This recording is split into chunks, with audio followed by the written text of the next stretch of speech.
Well, we have a nice crowd here today, and I want to thank everyone for coming by. I'm happy to be joined here today by quite a few people.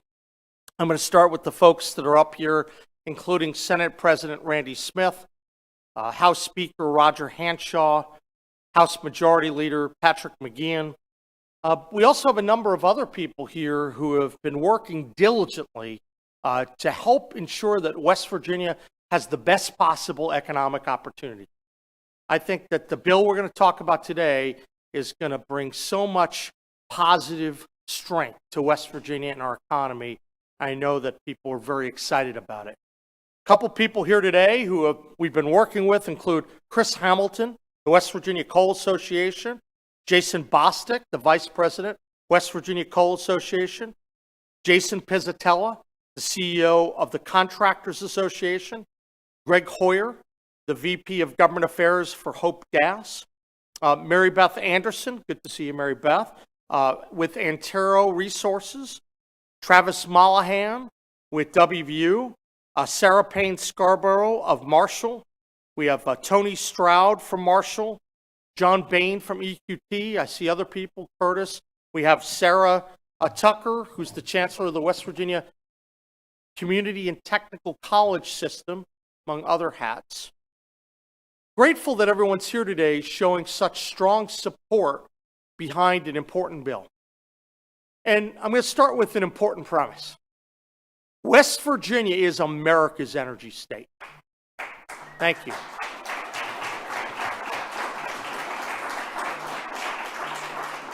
For over 2 centuries, we've powered the needs of our country, relying on good old-fashioned West Virginia resources and a very hungry workforce. For this to continue, though, we can't let our foot off the gas. Right now, we're in a ferocious competition between the United States and China. The winner of that competition is going to be the country which powers the enormous data needs of tomorrow. China already generates half of the world's coal-fired power, which gives it a huge advantage in the arms race for computing power and intelligence. Now, America is going to have to find a way to dramatically increase its power footprint, or China is going to eclipse our nation in a technological battle that determines our national security. West Virginia is going to play a critical role in this competition. That's because our state has many competitive advantages to producing massive amounts of power. We have abundant energy resources, coal, natural gas, oil, water. They provide the reliable, large-scale power that's needed by the energy of tomorrow, the energy needs of tomorrow. What's interesting about this, we've heard a lot of statistics that a lot of the data companies coming, that they're going to need 4 to 6 to sometimes 8 times the power needs that we've had for traditional industrial sites in the past. We know that West Virginia has strategic locations for data security. We have a lot of room outside our major population centers, offering geographic opportunity for digital infrastructure. We can offer lower operating costs with affordable land. We're building out better site selection. You're going to see that in the upcoming months and years ahead. Business-friendly policies and tax policies that make West Virginia a very attractive destination. And we have improved infrastructure for growth.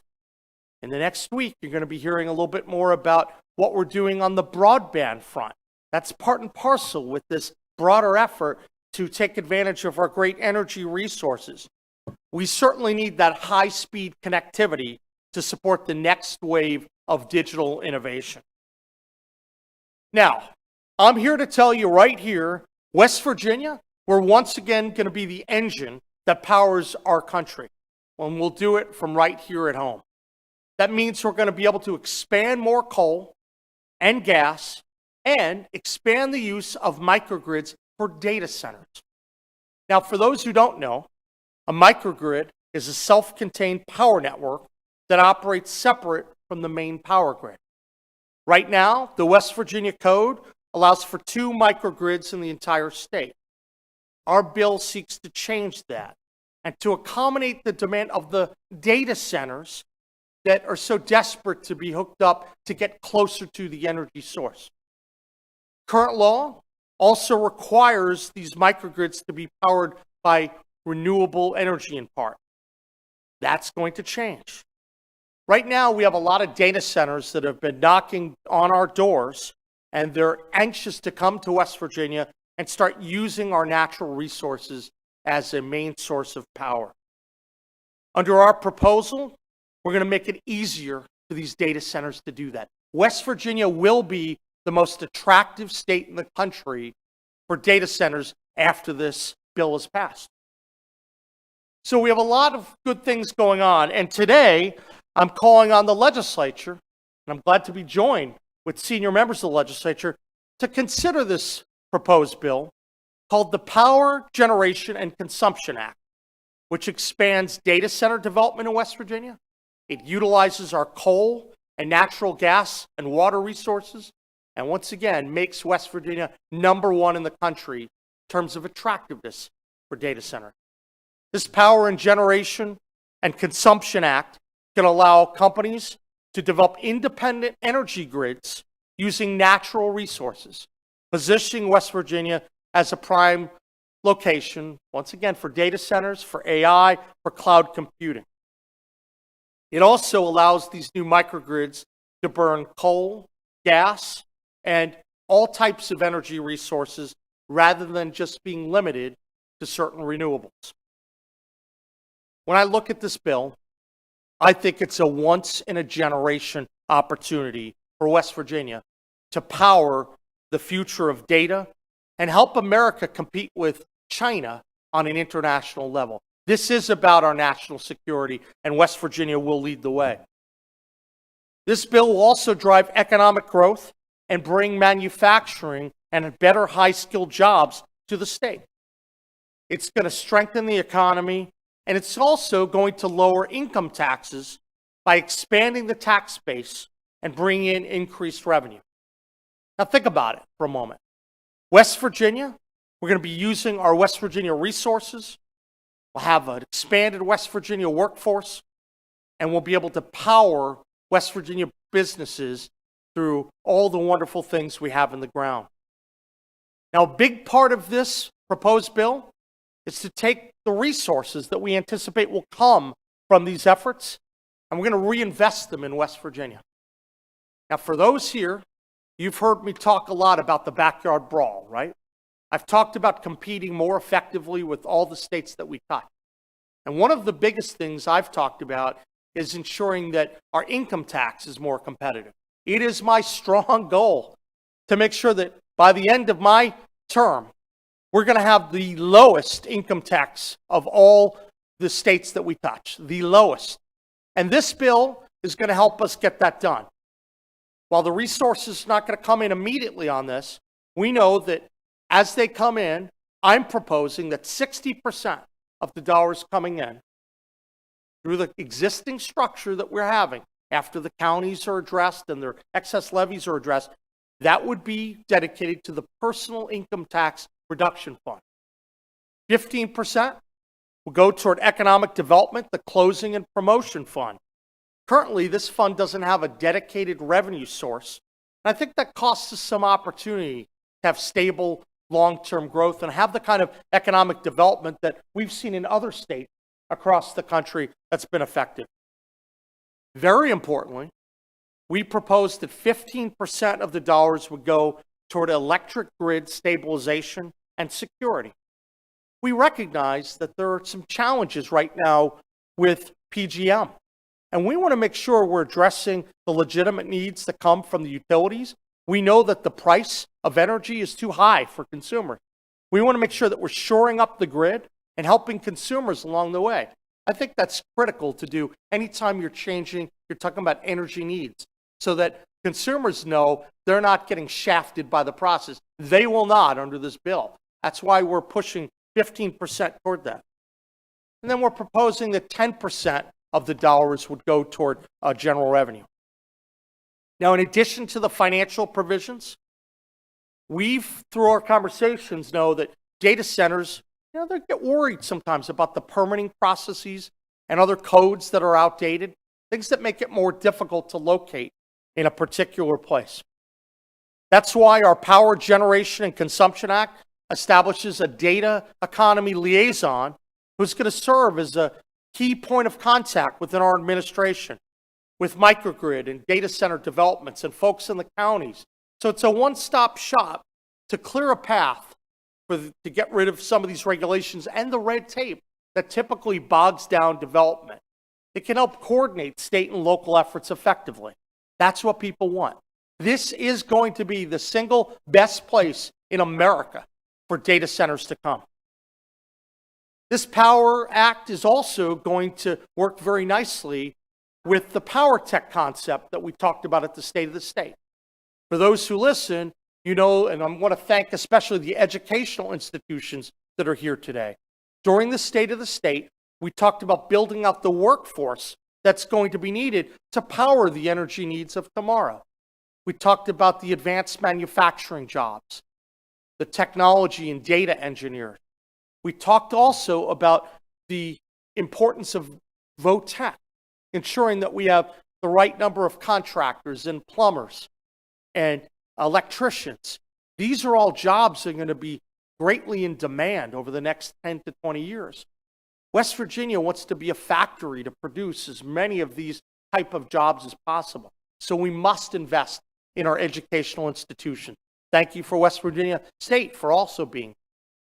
So we have a lot of good things going, and you see how they're coming together. We have broadband that's starting to move forward. We have this power tech idea that I announced and proposed in our budget in the State of the State. And now we have this opportunity to attract data centers to West Virginia and expand the use of microgrids in a way we haven't seen before.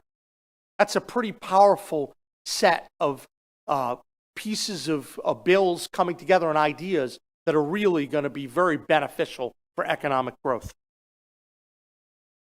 I'm excited to work on this legislation and a lot of different initiatives that are going to help West Virginia out.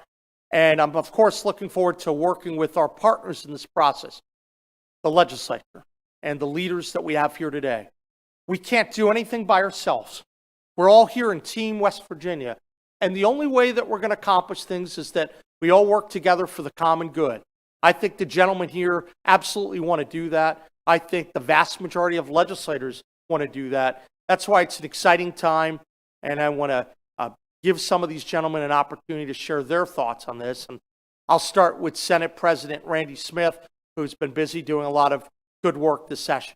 Mr. President.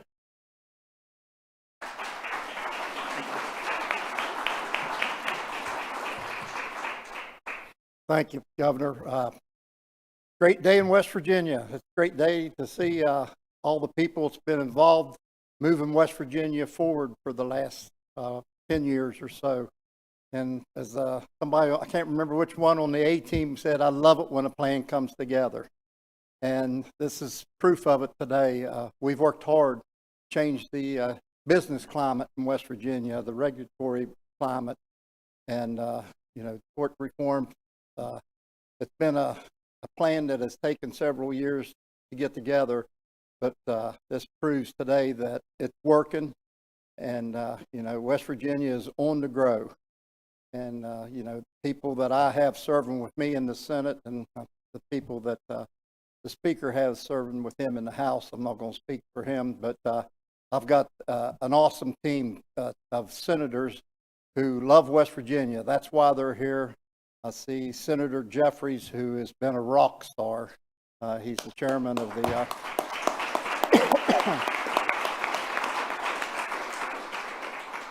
but he's chairman of the Economic Development Committee, and he has did a lot of legwork for West Virginia on all kinds of economic development, but especially with the microgrids. And he's educated me on this because I knew nothing about microgrids till just a few years ago, which probably most of us did. And I see a chair and vice chair of energy, Chris Rose and Ben Queen. They've been busy, pushing energy policies in the state of West Virginia. And it's a team effort, and it's great to have a governor who has taken economic development seriously. I mean, he is a bulldog. I don't know when he ever sleeps. I mean, he'll call me at 11:30 at night, or maybe midnight, and the man never sleeps. He's got a love for West Virginia, and I appreciate that. And we've got so many in this room that has a love for West Virginia, and this is, I feel, a reward that we've got for all the hard work that's been done over the past 10 years. And, I tell people all the time, you ain't seen nothing yet, because West Virginia is on to grow.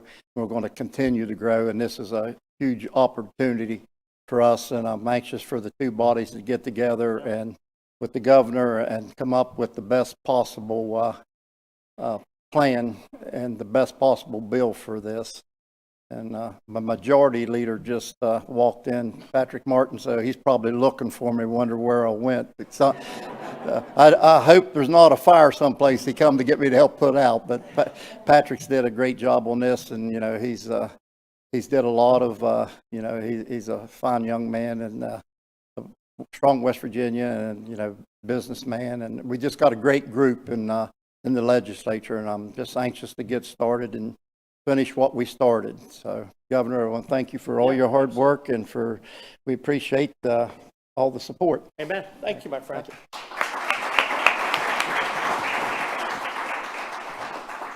Thank you very much, Senate President Smith. And now I'll turn it over to the distinguished Speaker of the House, Roger Hanshaw. Thank you, Governor. Thank you, sir. Well, friends, good afternoon. Any serious conversation about the economic future of West Virginia, we know, has to, if not begin with, certainly include a conversation about how we utilize the energy resources of West Virginia. And on behalf of the House, we're certainly happy to participate in any conversation about how we can best position the state of West Virginia to continue to be a leader in providing energy resources to those who want to site a facility here in West Virginia. That's been a priority of ours since the day we became a governing majority here in this Capitol building in 2015. For the past decade, we've been proud to say that West Virginia mined the coal that made the steel, that built the bridge, that carried the trucks, that moved the troops, that won the wars. We drilled the first gas well in America here in West Virginia. We tamed the rivers that turned sawmill blades in West Virginia since before our state became a state.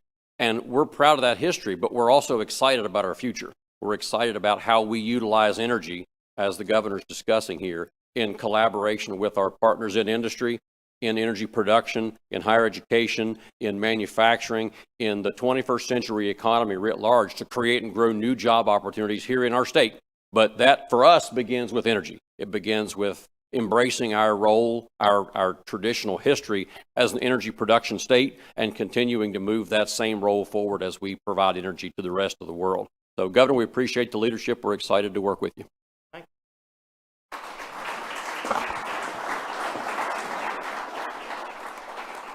Pat, do you have any comments from yourself? Hey, you got to give you a chance. Come on. A couple of things. Actually, I'm just really excited for this particular policy because, it has a chance to open up and develop more of the vocational trades for our youth.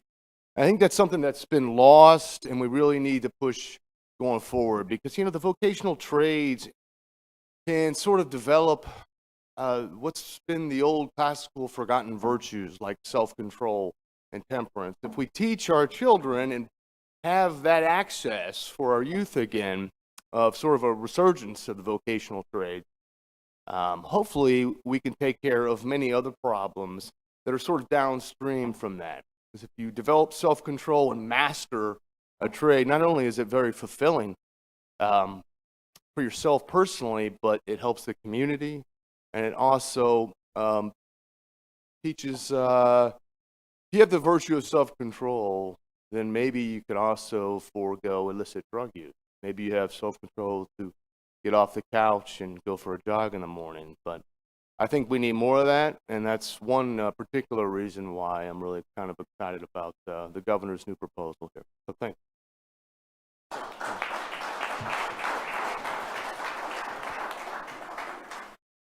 The future of digital infrastructure needs power. West Virginia has an awful lot of power. Now it's the time to act. The Power Generation and Consumption Act establishes West Virginia as the preeminent data center hub by offering an alternative to the overconcentrated areas of the country, Northern Virginia, Silicon Valley, and Texas.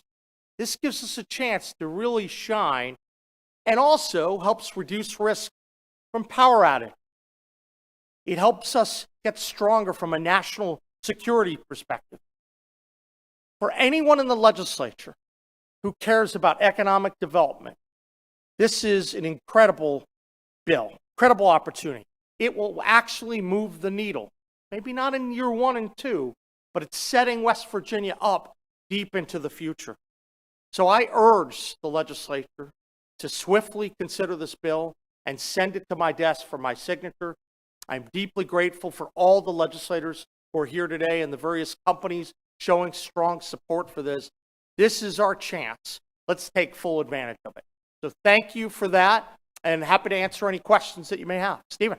Yeah, there was an effort, Steve Adams on the newspapers, Yeah. There was an effort in December to do kind of a similar bill, I think out of the former Governor Justice Administration. The timing on that didn't work out. It was right around the time the election hadn't been certified yet. I think they put down the back burner. I think they had recognized that maybe they were moving with too much haste then, and there's time to kind of perfect something. So is this kind of born out of that earlier effort and improvement on what was trying to be done in December? Well, yeah, certainly. Well, we know that several years ago, the legislature started this process in terms of the microgrids, and they had permissible ability to do 2, but there were a number of strings attached to it, if you will. And I know when I saw that in the fall, I thought it would be more beneficial if we could move away to not just do company-specific pieces, but to have more broad approaches that'll have more economic value for the state. So I think that most people share that approach, and that's why I think it's so helpful to note that there's so many people in the House and Senate who've been working on a more comprehensive approach that I think is going to have a bigger impact. So it's just more born from a few people who are looking to go bigger and to start to have needle movers instead of just having one specific company. So this approach will address some of the companies that have been asking about it. I know Senator Jeffries has been doing a lot of great work, Senator Rose, a lot of people doing good things.